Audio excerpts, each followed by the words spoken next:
সুবহানাল্লাহ আলহামদুলিল্লাহ লা ইলাহা ইল্লাল্লাহ মুহাম্মাদুর।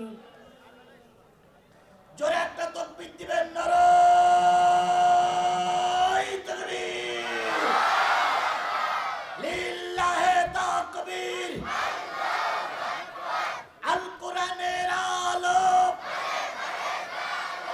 তোমার নেতা আমার নেতা, দুনিয়ার মুসলিম, লিল্লাহি তাকবীর। আল্লাহ রসুলের দরবারে চোরের বিচার হচ্ছে, মনে আছে? চোর কি মুসলমান না ইহুদি? ধরে নেন বাংলাদেশের দরবেশ বাবা, ধরে নেন সাবেক আইনমন্ত্রী, এরা শুধু চোর না, এরা ডাকাত। এক একজন এমপি হাজারো কোটি টাকার মালিক। দেশের মানুষ না খেয়ে থাকে, আর এমপিরা কোটি কোটি টাকা কামাইছে। কথা বলেন ঠিক না ঠিক? যদি আল্লাহর কোরআনের কোন দল ক্ষমতায় আসে, বাংলাদেশ যদি কোরআনের দেশ হয়ে যায়, সাদা কাগজে লিখে রাখো, এই সমস্ত এমপিদের হাত এবং পা দুই দিক থেকে কাটা হবে, এদেরকে ক্ষমা করা হবে না। কথা বলেন ঠিক না ঠিক? যারা মেম্বারই পাস করতে পারে না, তারাই হয়ে গেছে এমপি। যারা কি বলে মেম্বারে জামানত বাজেয়াপ্ত হয়, তারা হয়েছে উপজেলা চেয়ারম্যান। একটারও ক্ষমা করা হবে না। আল্লাহ যেন সেই দিনটা আমাদের দেখার তৌফিক দান করেন। বাবা কিছু বলবেন? আমার ভাইরা, যে জিনিসটা বোঝাতে চাচ্ছিলাম সেটা হলো, ইহুদি চুরি করেছে, এখন কোরআনের আইন অনুসারে ইহুদির কি করে দেওয়া হবে? আরো জোরে বলেন, কি করে দেওয়া হবে?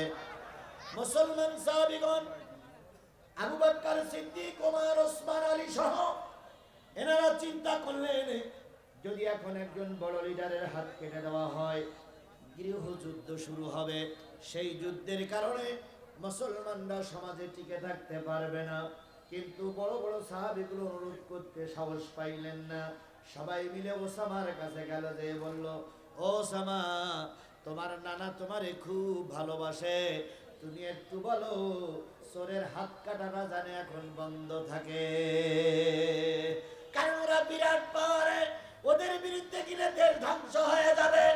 আজও কিছু দালাল একই কথা বলতেছে, ভারতের বিরুদ্ধে যাওয়া যাবে না, ভারত তোমার খাওয়ায় না, ভারত আমারে খাওয়ায় না, আমার রেজেক কে দেয়?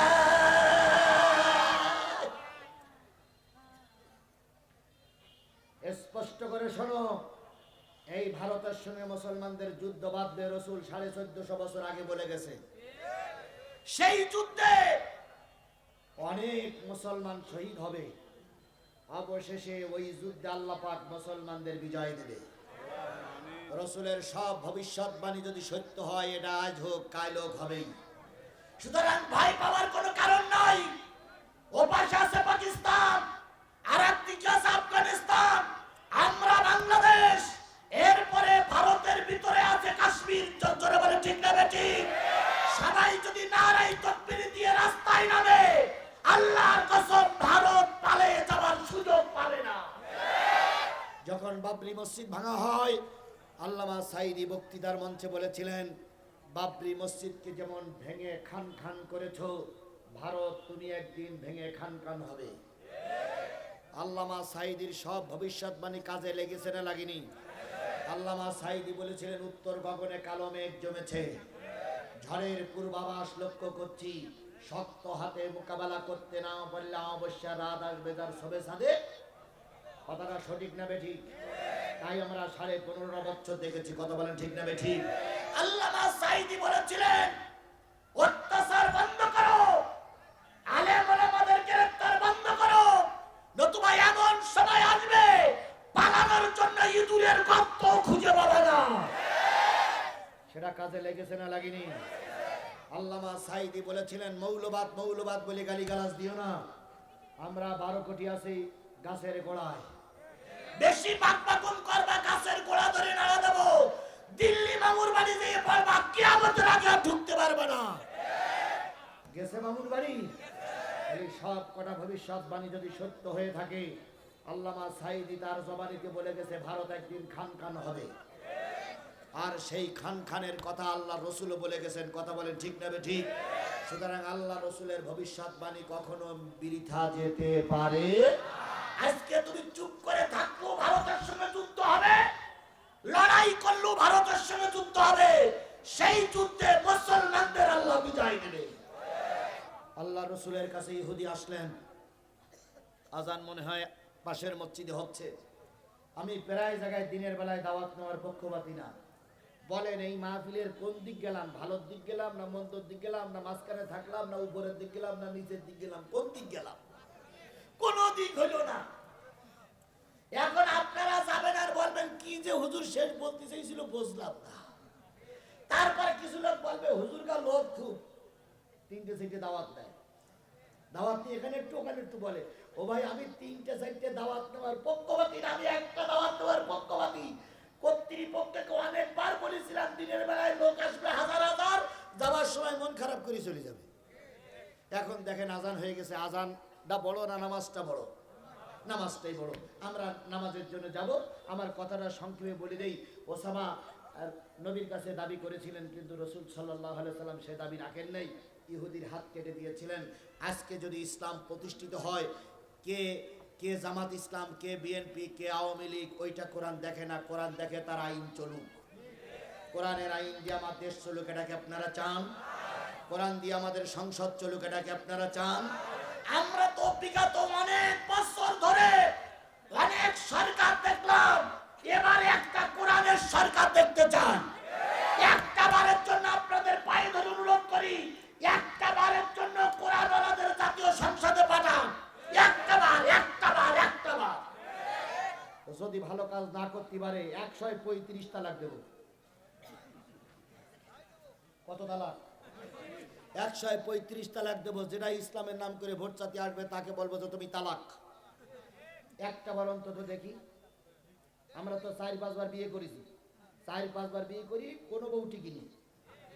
সব বউ দুর্নীতি করেছে। কথা বলেন ঠিক না ঠিক? আমরা এবার একটা কোরআনওয়ালা বউ দেখতে চাই, একটা কোরআনওয়ালা গৃহিণী দেখতে চাই। কথা বলেন ঠিক না ঠিক? কয়বারের জন্য? একটা বারের জন্য আপনার ম্যান্ডেটটা এখানে দেন। আল্লাহর কসম, কোরআনওয়ালাদের দিয়ে দেখতে চাই এদেশে শান্তি প্রতিষ্ঠিত হয় কি হয় না।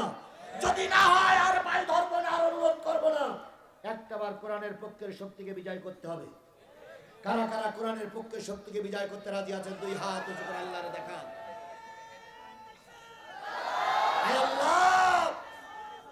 আল্লাহ, এই হাতগুলোরে তুমি কবুল করে নাও। যে লোকগুলো হাত উঁচু করেছে, যখন অন্ধকার কামরায় যখন সিল মারতে যাবে, কোরআনের পক্ষের বন্ধুদের পক্ষে সিল মারতে পারে তৌফিক দিয়ে দাও। আল্লাহ, কোরআনের রাজ কায়েম হয়েছে দেখার তৌফিক দাও। তোমার দোস্তের খাতিরে দয়া করে আমাদের সকলের দোয়া কবুল করে নাও।